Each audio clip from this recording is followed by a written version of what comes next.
YouTube, how the fuck we doing? Welcome back to the Solver YouTube channel. Today, I'm joined by a very special guest. You might know him as the winner from So You Think You Can Tout. You might know him from Fantasy Life. You might know him from his beautiful white smile.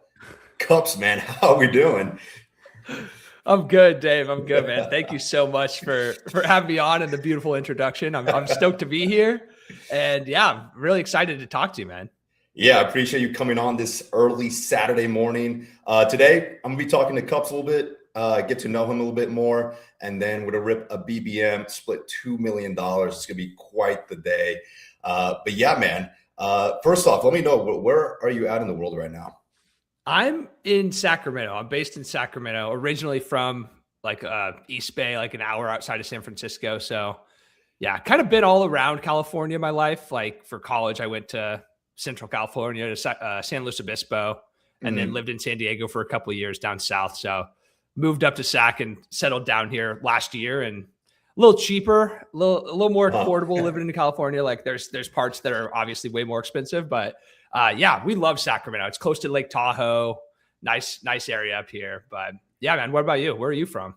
I'm in Dallas right now. So Okay, down south, nice. it is hot as fucking balls this week. Like it's the hottest week of the summer. It's like 110 degrees every day. Oof, It feels yeah. like 117 in the middle of the day. It's horrible, man. It's not fun. But speaking of Dallas, we got my fellow DFW resident, Nez. What's up, brother? Nice. What's Ant up, Man, Nez? what's up? What's up? Okay, so growing up in California, are you a Raiders fan? You're a Niners fan? Do you have any fandom, or do you just root for whatever you got bets on? What's that about? I'm actually a Cardinals fan. You can see I got the Trey McBride jersey I do see. back Okay, there. what's that about?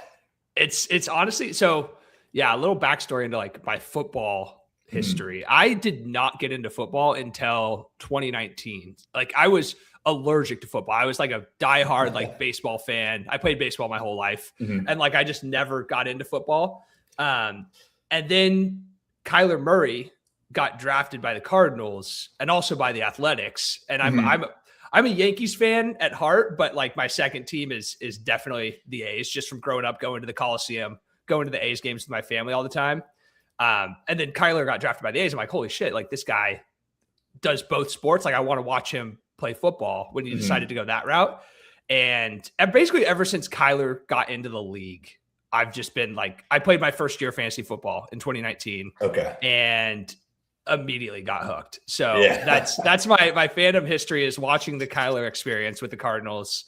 And I'm staying with the Cardinals rather than like following Kyler to Minnesota. Okay. I've become too attached to like Trey McBride and obviously like Jeremiah Love and stuff. There's some players on that team I really, really like. So yeah, always going to have the love for Kyler, but it's the Cardinals for me now. Nice, man. I went to the University of Oklahoma, so my sophomore year of college, he was our starting quarterback. So I obviously love no Kyler way, Murray. you were there. Yeah, I That's was there. sick. I was there. I had Baker my freshman year. He won the Heisman that year. Then Kyler Murray. Then we had Jalen Hurts, and then Spencer Rattler / Caleb Williams. So it was a pretty. You were spoiled. Yeah, we were holy fucking spoiled. shit. I didn't know how good we had it in the moment. And we had Mark Andrews, Joe Mixon, CeeDee Lamb, Hollywood. Yeah. So really fun time, Ramondre. So That's like peak. That's like peak Oklahoma right there. Yeah, peak. Yeah, Boomer Sooner. That's right there. Get the chair right there. But yeah, man, okay, so you're a Cardinals fan. I want to hear a little bit more about your model. What does it think of Jeremiah Love? Do you like Jeremiah Love more than Ashton Genty? And just tell me more about your model, your process behind analytics. I know you went to school for data science and whatnot, so tell me a little bit more about that. Yeah, for sure. So it is an interesting way to get into fantasy football. Yeah, it's been a roller coaster. So I went to school for my master's from 2023 to 2025. And it was pretty sick because it's fully funded by my company, my employer that I work for on a day-to-day basis. They basically, if you go back for a technical degree, they'll pay for it. And you basically just owe them like a couple of years of service after to make sure you don't jump ship. Right. So yeah, from 2023 to 2025, I was doing my master's in data science at UC Riverside, fully online. I could still work. Like it was just on like my, on my weekends and free time. And yeah, I decided to do my thesis, which is like the last thing you do before you graduate. You have to do like a big project. I did my thesis on creating this model because I really wanted to just do something like for the first time do something like that jumped out of my comfort zone with like, I could have easily done something like for my work, you know, for that thing. And I was just like, dude, I want to just do something that I'm interested in and see if this like takes me anywhere. Cause I was always like infatuated by the people that had created models like Dwayne McFarland and this guy named DF Bean Counter. He was big on Twitter, like in like 2021. He retired, but he was like one of the first guys that I listened to that had like a model for like prospecting. And I was like, man, I would love to just have my own and see like what it's all about. So did that for my thesis. And then that kind of segued into me just like, you know, why don't we just like start creating content and see what we can do with it? So I started creating content in September of last year. And nice. Okay. Yeah. So You Think You Can Tout came at like the perfect time. Like, I don't think it could have come at a better time because I had like a couple months of like the struggle of doing it myself and like, you know, just like kind of throwing shit out into the ether and like not getting a ton of views, but like just getting the reps in for a couple months. Yeah. And then So You Think You Can Tout comes around in April.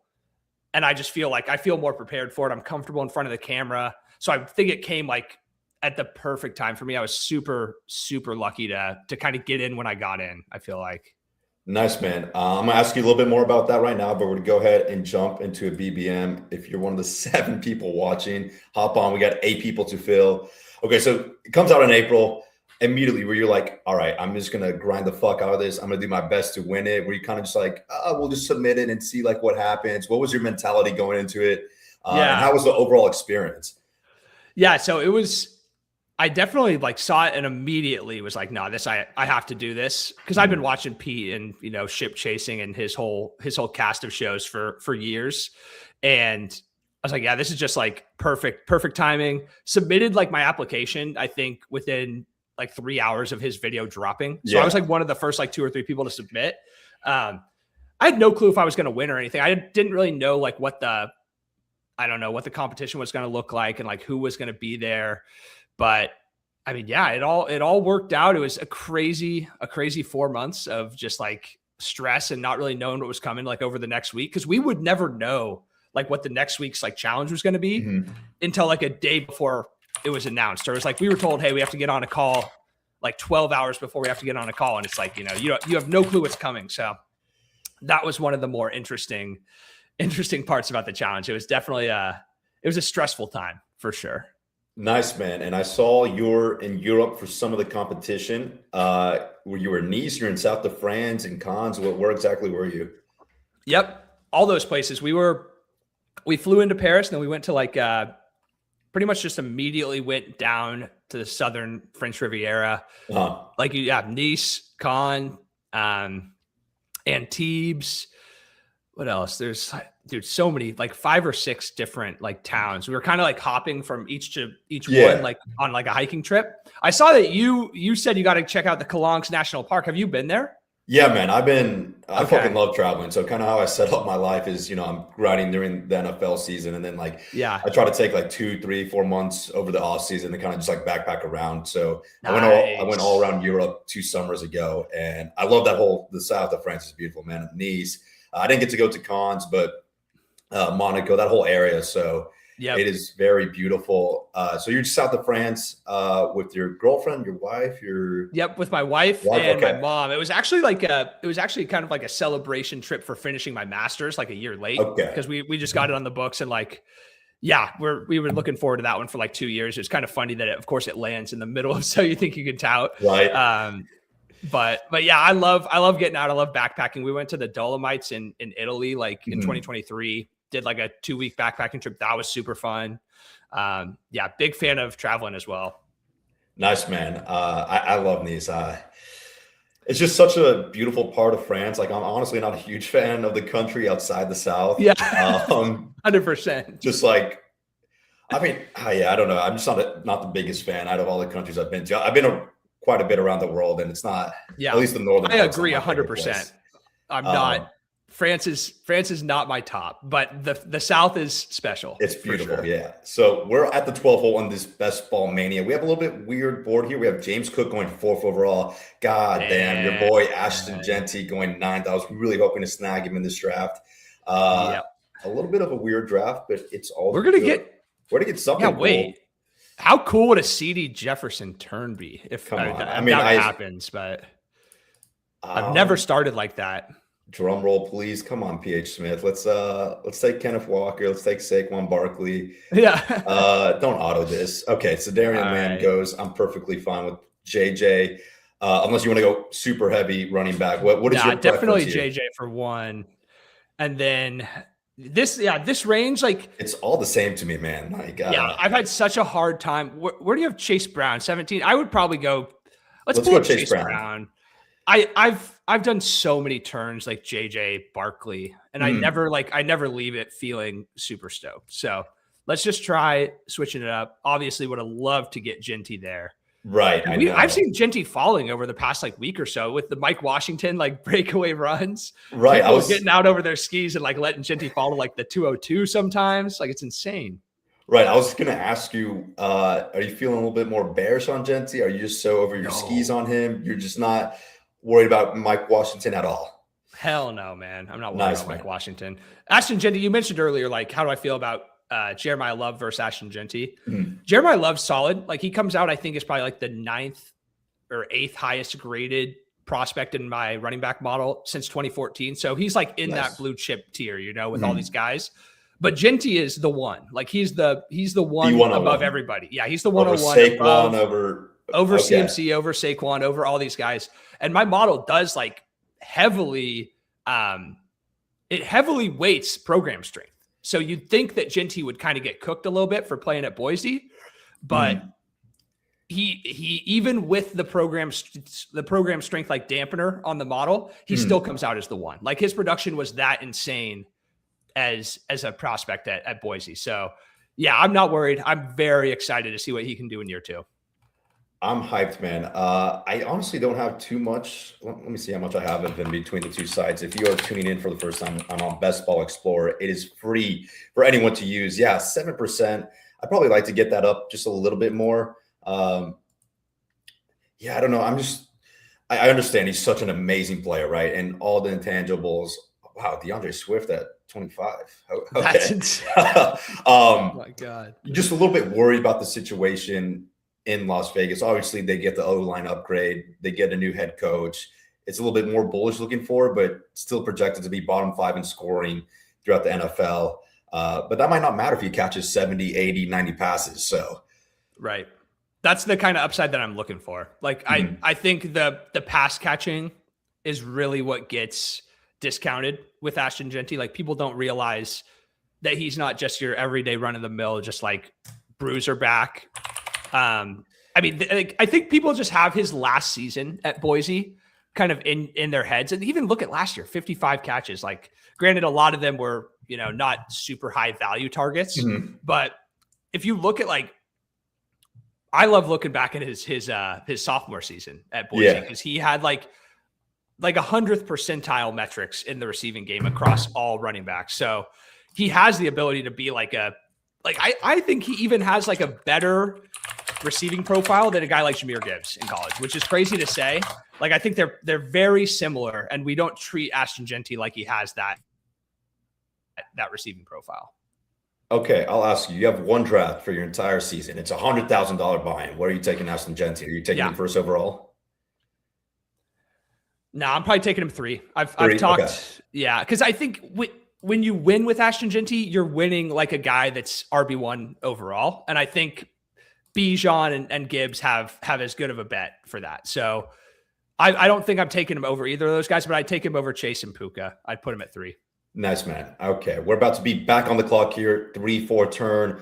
What is your preference here? We see PH Smith go Josh Allen. We have a following Ladd McConkey. I like Ladd. Let's take Ladd. We can take Ladd with one of our picks. What is your second preference here? Again, just pretend this is your one draft of the entire offseason. My one draft. I think I would take it's between Igbuka and Waddle for me would be my one there. Okay, we can do a little roulette here. We can just I'm just going to switch these guys back and forth and see whoever gets taken. I wouldn't mind. Igbuka's at 34.9, so he's way higher than all right. Waddle, we'll take Igbuka. We'll take the falling Igbuka. Some worries about him having turf toe, but there seems to be no no doubt, for his week 1 availability. If you're just now tuning in, we have a 0-1-3-0 start through 4 rounds. A nice little hero RB team brewing up. All right, so you obviously love Ashton Genty, right? He's one of the guys. He's one of your brand plays. He's the guy you're betting your season on. 1, how much exposure do you have to him? 2, how much volume in general are you doing for best ball? And 3, tell me some of your other guys that you're really high on. Yeah. So I'm not doing an insane level of I guess like volume for best ball right now. Just I think in terms of like total drafts, I've probably done like maybe like 140, 150. Good amount, still, yeah. 101 of them were slow Dalmatians. So okay, okay, fair enough. So the monetary value attached to my drafts right now is low. I've done a big dog, 2 big dogs, I think, just with the site credits that are kind of burning a hole in my pocket. So a couple of those, and yeah, so my exposures in terms of like dollars on each player are very heavily weighted to just who I drafted in the 2 big dogs, right? Right. But in terms of exposure, just percentage teams that have them, like I think Genty's probably at like 35, 40%, maybe 35. Okay. So I am pulling him up. Like I'll pull him up to 6, probably 5 or 6. Actually, I'd say 6 is where like in a normal draft, like I'll pull him up there. But I would probably take Puka and JSN over him in most drafts. But if I have like the 7 through the 12, I'm looking for Genty. What else? Yeah. So other players that I'm super interested in, a couple of the other year 2, like running backs, I think are really interesting, particularly Cam Scatterbu, which I think is now a little more complicated with the signing of Najee Harris. But Scatterbu comes out for me like in the year 2, like breakdown of the comps based on his prospect profile in my model and like how he did his rookie season, all the advanced metrics. He comes out with like a ridiculous list of comps, which is not what I was expecting to see for a guy that went in the 4th round. You know, you're kind of like thinking a lot of those guys that go in the 4th round of the draft, they're going to come out with some poor comps going into year 2 just because they rarely hit. But when they do hit, like you get some insane names. So like Scatterbu has like, I think Devon Achane is his number 1 comp, which obviously they're different sizes, but like the pass catching skill set of Scatterbu really like shot him up into that range. Kareem Hunt was another one that popped up. He gets pulled up next to Josh Jacobs as well. Even though Jacobs was a 1st round pick, like their performance in their rookie seasons kind of put them next to each other. So Scatterbu, like he has a really interesting, like at least as a prospect going into year 2, like the people going around him, or I guess like his historical comps are really, really good. I'm a little worried that this coaching staff doesn't view him the same way that we view him, or like, you know, everything they've done this year is indicating to me that they don't. So I'm trying to kind of like take a step back and realize it's not all just the data. Like we do have to have some nuance and like think about what these coaches really think. And just this staff in general, they're not super like hope inspiring, I guess, in terms of using people how we want them to. So yeah, he's a really interesting guy for me.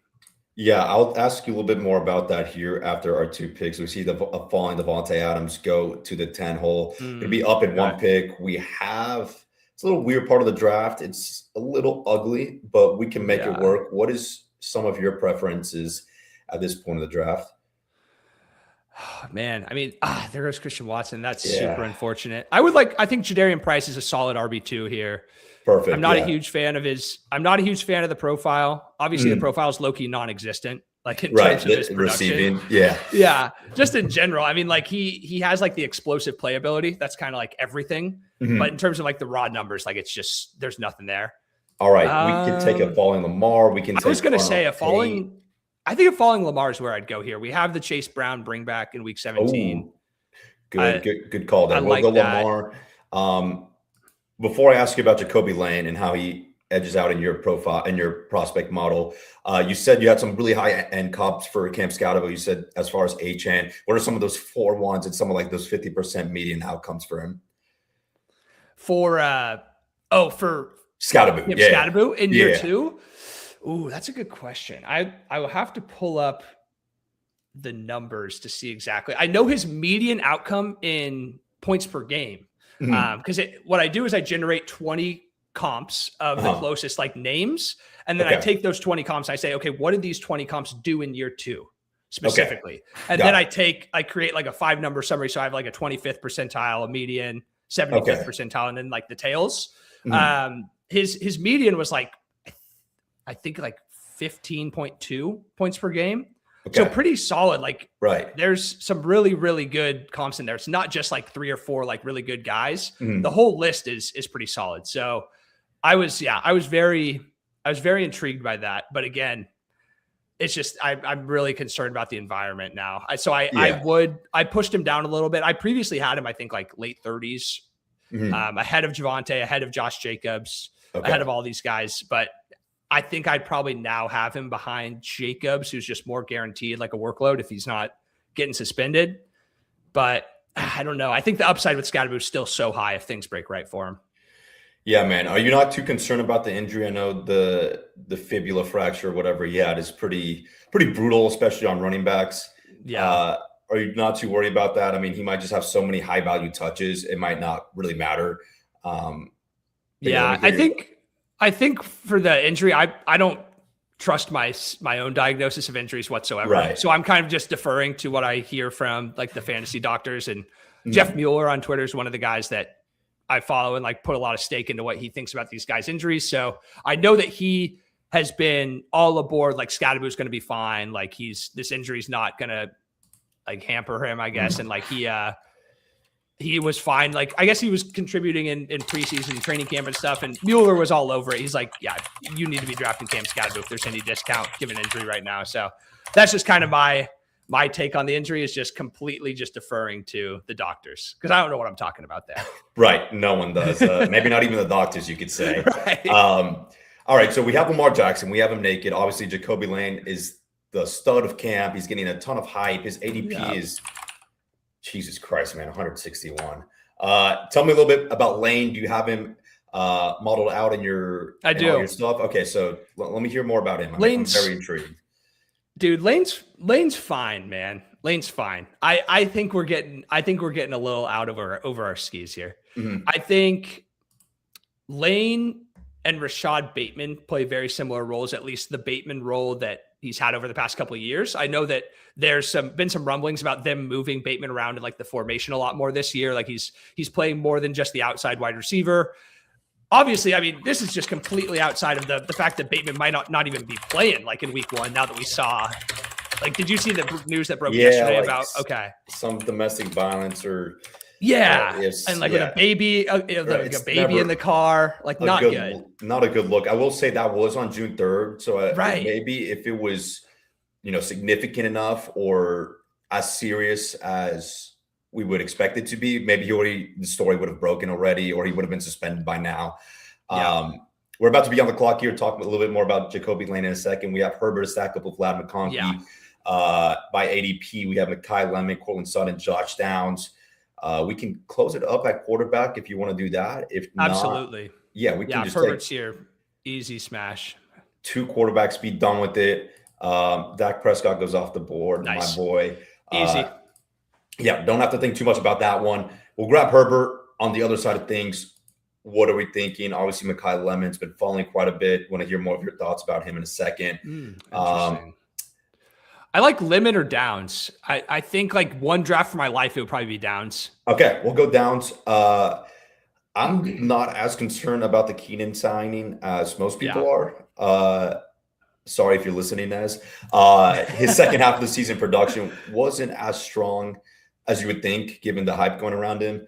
And it's just kind of the belief that Josh Downs will start playing 12 personnel, start playing more than just that slot role in this offense. So, we can talk a little bit more about Lane, talk a little bit more about Lemon, but I want to hear your thoughts, man. You're the dynasty guy. It's nice having someone with not as much of a best ball background, but more of like a college and dynasty lenses point of view. So, for sure. Yeah. So, going back to Lane, I think he's like these like level of prospects. I think he went, what was it, like 70s, 80s in the NFL draft. Like there's hits that come from that range.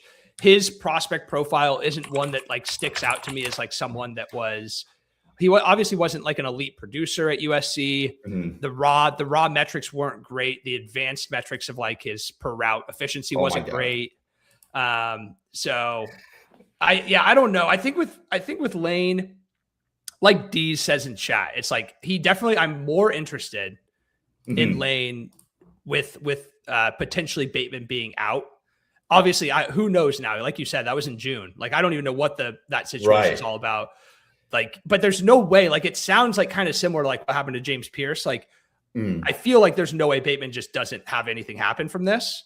So if Lane really has that runway to being like the outside wide receiver on opening day, then this price does make sense. But I think it's also opening the door for us to just keep getting Elijah Surratt for free, who I like a lot more as a prospect. Like Elijah Surratt is probably my favorite, like late round dart in the 2026 class, just based on what he did in college at Indiana.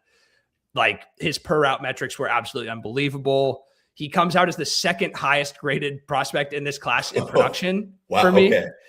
Only behind, man, who is he behind? There's one guy in front of him. I think it might be Carnell Tate with just like the big Ohio State boost based on like their program strength. But yeah, he comes out above the entire class in terms of production. Obviously, his draft capital tanks his prospect profile quite a bit, but he has some really interesting comps. Surratt comes to like a Tyler Lockett is one that sticks out to me. That's a great fucking comp. Let's go. Yeah. So I guess to sum it all up, I'm cool taking Lane. It seems like he's steaming up to a point where I probably would have a little more hesitancy about taking him. But I think for me, the big thing is like, yeah, I still want to be clicking Surratt as like a last round click for free. I love it, man. Especially when you're trying to win $2 million, you're competing against 700,000 other people. Grabbing someone low owned like Surratt is a way to do that. I think he's my highest owned player in pre-draft best ball. Just like you were saying, I'm a big fan of his game. His per route metrics were insane. So I'm rooting for him, obviously. So it makes sense with the team as well. And again, we have that week 17 correlation. So yeah, I like him. Yeah, that'd be sick. You like Surratt. Tell me a little bit more about Lemon. I know over at Established the Run, we've been really behind on market on him, and slowly but surely the market's coming towards us, whether that's because of injury or what. But tell me more about Lemon. I know Jacoby Lane was probably like viewed as the better wide receiver heading into this last season in the USC room. So tell me your thoughts on Lemon. Are you a big fan? And then just tell me any hot takes you have with this rookie class or some of these year two guys you've been following for quite a while. Okay. Yeah, for sure. Let's make this pick. For me, I love Fannin here. What is his ADP? He's falling 6 or about 5 picks past ADP. We don't have a tight end, so it's a nice pick let's grab Fannin. Obviously, we're not going to take another quarterback here. Running back, we can go Kenny Gainwell, Kyle Manon, guys coming off a hyperextended knee. If you want to double tap KC and just bet on the Browns offense, we can do that. I would one draft for my life. I'm taking KC Concepcion. Okay, I love it, man. We'll grab it. Maybe people aren't accounting for them being a little shittier on defense this year without Myles Garrett. They might have to be a lot more pass heavy. And I believe if we just get just slightly competent, I'm not even saying average, just competent quarterback play, that a bunch of these pass catches are really going to pay off at ADP. So yeah, let me just hear your thoughts about any of the rookie wide receivers who you think is overrated, underrated, your thoughts on KC now that we have him on this team. Let's hear it. Yeah. So going back to Lemon real quick, Lemon comps out pretty well in the model. He comes out as a top 4 receiver in the class. Like I guess the big thing for Lemon is he's an early declare, which we really don't see that much out of first round receivers anymore with NIL and stuff. Like I think it's Lemon, Tate, and then I think the only other early declare that I can think of off the top of my head is Zachariah Branch in like the 3rd round. So like we're seeing a lot of wide receivers go back to school. Obviously now it makes sense because they can get paid. Right. So I think it almost means more when a wide receiver comes out after 3 years when they first can. And to see Lemon do that, I think that gives him a big boost. His per route numbers are really solid. His overall production is solid. Like he's not like eye popping by any means in terms of his prospect profile. In fact, KC Concepcion does come out above him in my model. Yeah. So I guess that would be my hot take, is that KC is probably, well, not probably, I know he is. In my model, he's a top 4. He's in the same tier as those guys. There's no tier break between even going as high as Tate. Like Tate and Casey Concepcion project out very similarly based on the guys that they like historical comps for their rookies. I love it, man. I'm big into Casey, one of my higher owned players. Just a huge believer in the talent, man. This guy's electric. Yep. All his underlying stats were beautiful. Obviously gets that first round draft capital that we're looking for in these rookie wide receivers. Yeah, man. So Casey over Lemon. I know Matt Harmon, wide receiver guru, was also on that opinion. So that's always good to be backed by someone sharp. Yeah, man. Nice little team. I'm going to do a little recap here through 10 rounds. We have a 2-2-5-1, embracing that hero running back build. We have a Nate Lamar Jackson, Justin Herbert, Chase Brown, Jadarian Price, JJ Latman-Conkey, Egbuka, Josh Downs, Casey Fannin. It's a pretty nice team. Like all our players I feel pretty good about from like a talent standpoint in real life. Maybe not so much Chase Brown, but everyone else, I'm like, this looks nice, man. So that's the thing is like, I think this almost comes at a detriment to like my best ball abilities. Is like I go into these drafts and I'm just like targeting it like I would play a dynasty team. Right. Like I go after the players that I'm super confident in like their talent. And I think that's just the noob in me coming out in best ball. Cause I literally have not, like I said, I've drafted like 100 teams this year, but like before this year, I did probably like 5 to 10 a year. And they were just with my buddies, like getting ready for our redraft. Like I would just hop in a lobby together and like, draft. So I'm still like trying to figure out, obviously learning from like guys like you and like other people in this space that just play super high volume. And like, you have to take into account so many other things than just like talent, like how's the situation look, that sort of thing. Obviously very important. Obviously Mark Andrews here would be sick with, nice. Yeah, we'll grab Mark Andrews to stack up with Lamar Jackson, no longer naked. Doesn't force us into a Jacoby Lane. We'll probably still grab Surratt just for the brand play. Yeah. After Andrews, who are we into? Shaheed, Boston, Shakir by rankings. We can triple up on this Browns pass catching core if you want. We can go. I'm gonna be honest. I'm one draft for my life. I'm pulling up a running back here, and I'm pulling up Marshawn Lloyd. Perfect, man. I'm totally okay with that. Because I don't think he gets back. He won't. Not after yesterday. Yeah. I mean, by ADP, he goes here at this turn, but after his touchdown yesterday, 0% shot he's coming back to us. So I love Marshawn Lloyd. Obviously, he had a nice touchdown on that choice route yesterday, touchdown pass from Jordan Love. A lot of different ways he can get there, right? He can just be a good player that they can't keep off the field. You have Jacobs' suspension risk. You have Jacobs' wash risk. You can tell yourself the Packers are going to be a little bit more pass heavy this year, So a lot of different outs for Marshawn Lloyd. I don't mind dragging him up. As the offseason goes on, like at the beginning, I'm pretty tethered to ADP. But now that we have a bunch more news on some of these guys, I'm okay picking quite a hit of ADP for example for Marshawn Lloyd. So nice. Yeah, you mentioned, I think what people are also underrating, you mentioned the Jacobs washed risk, which I think is getting underplayed by the market in general. Like Jacobs last year was bottom of the barrel efficiency in all the advanced rushing metrics that I'm looking at. The explosive playability is just zapped, dude. Like, I don't know what happened. Like, obviously he's just getting older, but the explosive playability has been brutal.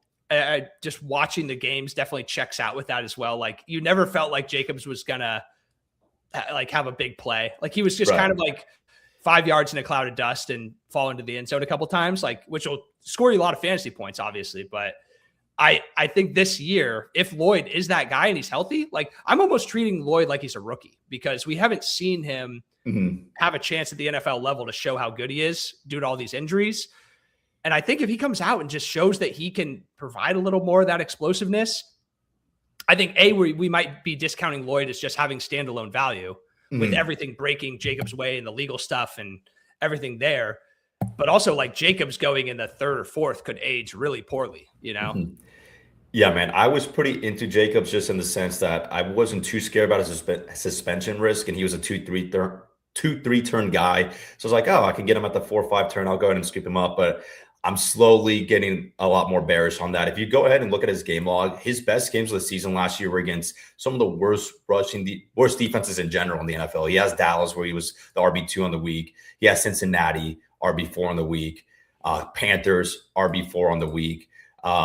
So you could tell yourself a story that he's like just a big defense merchant, and he really is washed. So I totally get it. Yeah. I'm slowly but surely lowering my stance and my exposure to him. Especially with how much bullish news we're getting on Marshawn Lloyd. And obviously that preseason touchdown isn't going to help anything. For sure. Yeah. I mean, where do you think Lloyd gets to by the close of the contest? Do you think we see him come up? Around this range right here. I could see him maybe going over Woody. A lot of people are excited about Coleman. Yeah, probably like this high 140s range. But still at that price, like I don't mind grabbing him there. Jacoby Lane goes at 150, so not stacking him with Lamar Jackson, but it's okay because we're going with Cubs' guy, Elijah Surratt. About to be back on the clock here in just a couple seconds. We have a 2-3-5-2 build through 12 rounds. Probably hammer out running back here in a second if we find anyone we like. But I imagine this will be like a 2-6-7-3 build. Something like that. We will see. Perfect. But this part of the draft, who are you liking? We saw Jalen Naylor play with the second team yesterday and not sit with the starters. Travis Hunter, Tajay Spears, Zach Charbonnet by ADP. We can pull up T. Ferguson, one of my favorite clicks on the board. What do you like?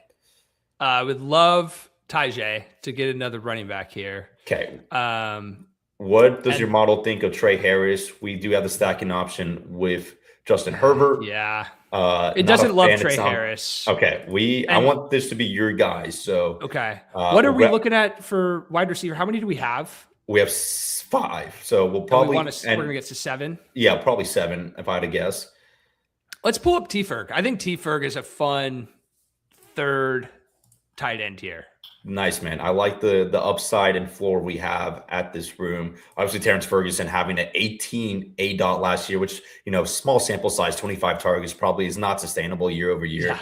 But if you tell yourself like, hey, this guy's just like the wide receiver 3 for the Rams, he would be going a lot higher. And it's a bonus that you can use him at the tight end position. Was your model a fan of him coming out of college? It was actually, yeah. It thought he projected kind of like it's tough because he kind of got buried in the 2025 class because it was so strong. Like you had the guys like Loveland, Warren up top that were both insanely solid.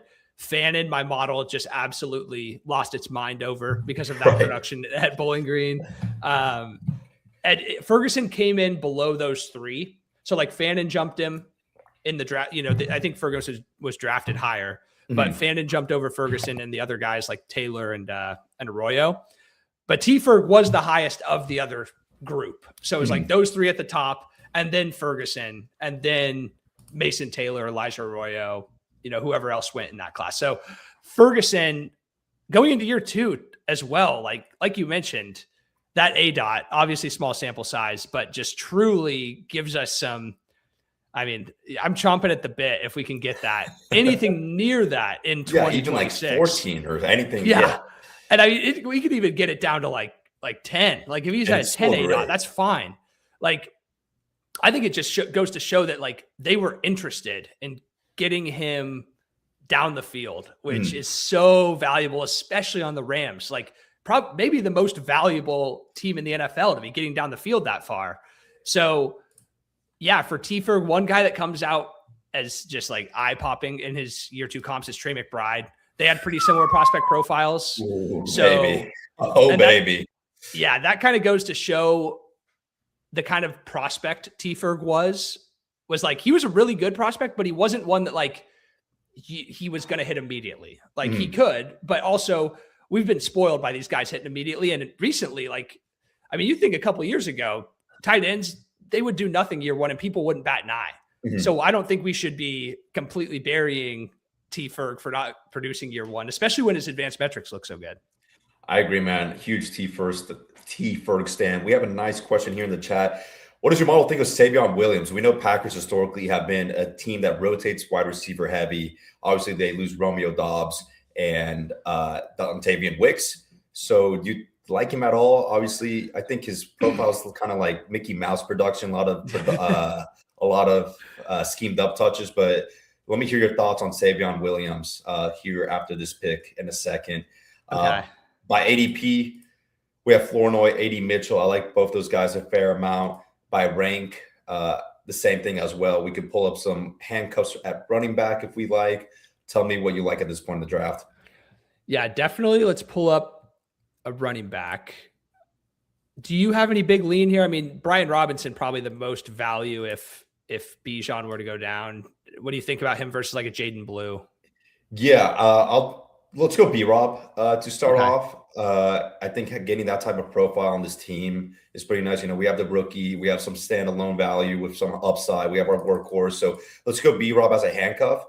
And then for our second pick, I'm probably out on Jaden Blue right now. We can talk more about it in a second, but I'll just cue him up just in case. Actually, no. Let's go Emmett Johnson. I just want to close out the running back room. Perfect. I love it. Oh man, okay. I was going to suggest him in the next round, but he might not come back to us. I don't want to risk it. Given some camp hype around him, he's running as an RB2 in the Chiefs camp. Talking about Jaden Blue, I'm a Cowboys homer. I followed him religiously. And I just think the coaching staff likes Malik Davis a lot more than what the market's baking in for. There were some pretty bullish quotes about him yesterday. If you look at Mike Nuggets, let me see. Dude, so I got to hear, is Mike Nuggets your brand? Yeah. We can talk more about it here in a second. But yeah, Malik Davis has earned more first-team reps. Malik Davis is expected to receive more opportunities behind Javonte Williams. So we have both Brian Shoddy and Stephen Jones saying that. And this is a guy that's just, you know, he's a grinder. He plays great on special teams. He's 100% making the roster. But I think the coaching staff wants more consistency out of Jaden Blue, and they're just not seeing that. I do think he kind of has like a change of pace role. But beyond that, I'm not seeing it this year. He's one of my highest known players, but I'm slowly trickling off that now that I see that the coaches are still pretty interested in Malik Davis, who had some pretty good games last year, had touchdowns of 40 yards against the Chiefs, had a 100-yard game against the Commanders in week 17. So, yeah, man. But yeah, Mike Nuggets, it's something I've been working on with my buddy Patrick Barnes and I. We both work at Establish a Run. And it's basically like your Bloomberg terminal for all things fantasy football. So we have coach speak, player speak. We have an up-to-date injury feed. And then we also have a player tracker, which is our spin on like player blurbs, which uses all the data that we aggregate in our quote feeds and makes a blurb out of them, obviously accounting for the injury stuff as well. But this part of the website is something you're going to see implemented on some of your favorite websites and tools here in a little bit. We'll be making that announcement soon. Give you a little teaser. Wow. But yeah, man, it's free to use right now. If you want to sign up, check it out. It's no payment required, no credit card info needed. Just sign up, check out some of what the coach speak and player speak has to say on some of these players. Obviously, this time of year, there's so much going on. It's nice to have everything aggregated to what we think is fairly actionable information, or just information that it would be good to know if you're just staying up with the market, which we both obviously are. So definitely check that out. Dude, that's funny because over the past like couple months, I've been like really thinking about like creating just some sort of like a sentiment analyzer for every player instead of like having to do it all yourself, you know, in terms of combing through all the coach speak, combing through all that stuff. So that's really cool to see. It sounds like that's what you guys have. Are you guys like scraping like Twitter, or do you have certain sites that you're scraping of like to get all of this like data from the press conferences? Are you looking at transcripts? Like, what are you doing? Yeah, man, I don't want to get too much into the process because I think someone a lot more intelligent than me can come up and just that's a good call, actually. Do it better than me. I can tell you off call here in a second. Yeah. But all the information's vetted, obviously. It's from, you know, the founders of Tout, some of the most winning players on Underdog. And one of the really nice things that we like a lot about this and something we're really proud of is when you see a bunch of these quotes on Twitter, on Discord, on ESPN Athletic, whatever it is, a lot of the time they lack context. So we give you the ability to just say, hey, what is Sean Payton saying about Jalen Waddle? What's the context around here? You can click the link that we have listed here too. And sends you straight to the right before the question starts. So it gives you like a full context set of things. I'm going to go ahead and queue up Elijah Surratt, who else would you like besides him? We have the luxury of going another wide receiver or another running back. We're probably you were thinking another wide receiver, right? Yeah, probably just given the amount of draft capital we have allocated to the position, I think it makes sense. We can grab Elijah Surratt. Devon Bailey is a nice pick in our rankings. Got that week 17 correlation with Brian Robinson, Malachi Fields, Jeremy Bernard. Do you like one of these rookies more than Bailey? We're pretty rookie heavy. Let's take Bailey. Bailey, yeah, that makes some sense given the structure of this team. Ant-Man, I did not forget about your Savion Williams question. We got a little off track. We'll talk about that here in a second after we recap this team. Let me go ahead and go to our report card that you get for on the solver if you have the draft assistant. Use code Dave for 20% off. But again, man, it's this time of the year where ADP value doesn't really matter, man. We have a lot more information now to work with. One draft for my life. I'm like, one draft for my life. We're not adhering to ADP. So in this Best Ball Mania draft that Cups and I will be winning $2 million on, we went at 2-6-7-3 in this build. Lamar Jackson, Justin Herbert, Chase Brown, Jadarian Price, Marshawn Lloyd, a brand play, Tajay Spears, Brian Robinson, Emmett Johnson. At wide receiver, we have JJ, Ladd McConkey, Egbuka, Josh Downs, KC, Surratt, and Bailey. And at the tight end room, we have Fannin, Mark Andrews, Ferguson. Pretty nice team, man. I know we see a bunch of red if we fail on this report card, but it's a fun team. I just like all the players on this team, which always feels really good when you have a draft. And for bonus, we have a ton of week 17 correlation. We have Lamar Jackson, Mark Andrews, Elijah Surratt, bring back with Chase Brown. And then we have the Justin Herbert, Ladd, Emmett Johnson bring back. So nice. Yeah, pretty nice team. Any comments, anything you want to add on to the analysis for this Best Ball Mania that we're going to be winning? No, I dig it. I really like this team. I think it's like ADP value not there, but in terms of, I feel like we accomplished the mission of if we were just drafting one team, these are the players I'd want in 2026 for the most part. So yeah, I think pretty much every single one of these players, I could say good things about their talent or at least their situation. Like even Vele, who is like 28 years old is like a third year. Yeah. He's going to have the situation for him with Tyson and Olave also getting banged up. So yeah, I'm liking this team. I think we're gonna take it down. I love it, man. And what I really like about this room is our players, especially at the wide receiver and running back position, really complement each other. So like if you look at our wide receiver room, we have our alphas and JJ, Ladd, Egbuka. We have our high upside guy and Josh Downs. Some two exciting rookie picks, and then Devon Bailey to kind of master production early in the season.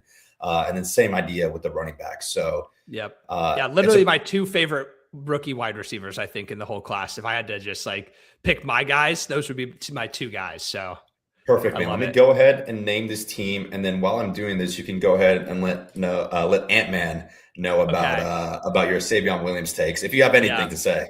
Yeah. I'm sorry to make you wait, Ant-Man. On wait. I'm sorry to make you wait 15 minutes for me to just tell you that I don't like Savion Williams. He doesn't really grade out super well for me. He had some interesting comps as a rookie. I like, a ceiling comp of like a DK Metcalf, just a hyper athletic, massive dude. Production was pretty middling in college and didn't do anything year one. So that's not usually a good sign. We want to see these guys at least put up some efficiency metrics in year one to leave the light on for him. I get it as like a best ball flyer in the last round, but if someone wanted Savion Williams in a dynasty league and I had him, I'm happy moving off of him right now. Nice, man. I get the thing on the first year, like the first year production obviously wasn't there, but if you also look at it, there was literally 5, NFL ready wide receivers playing ahead of him, and now 2 of them are gone. So you can kind of tell yourself the story like, hey, we know Matt LaFleur likes to rotate wide receivers. He's now the wide receiver 4 on the team. So you can kind of squint your eye. And if you did like him as a prospect, obviously Cups did not, but you can kind of tell yourself, give you some copium there. Free info. I'll wait. LL Jordan and the coaches have been hyping him up. Nice, man. But yeah, we're still waiting to see. Before we log out of your Cups, do you want to tell the people where they can find you? What is your schedule going to be like in season? Are you going to partake in any daily fantasy stuff, anything on the draft streets? Or are you trying to get a ticket to the Dog Bowl? Tell us a little bit about your in-season stuff and where people can find you. Yeah. So I will be creating content for Fantasy Life this season. I'm going to be writing a couple articles over there. I think every Tuesday I'll be writing like their premium waiver wire piece. So using like utilization score, talking about the biggest waiver wire pickups. I'll be writing that for Fantasy Life. I'll be writing like my own just personal piece that I talk about whatever I want, called Cups Cupboard on Fantasy Life as well. That comes out on every Friday. I've been doing those actually for the past couple of weeks as well. So if you guys want to read those, go ahead and head over to Fantasy Life. Basically, just talk about whatever I feel like is interesting in the current environment. This past week, or I guess yesterday, I had an article that dropped that just talked about like, I guess, what my model does and how you would go ahead and like start creating your own model if you want to predict for prospecting, like a very summarized version of getting started in that space. So if that's something you're interested in, it would be a really good article to read, I feel like.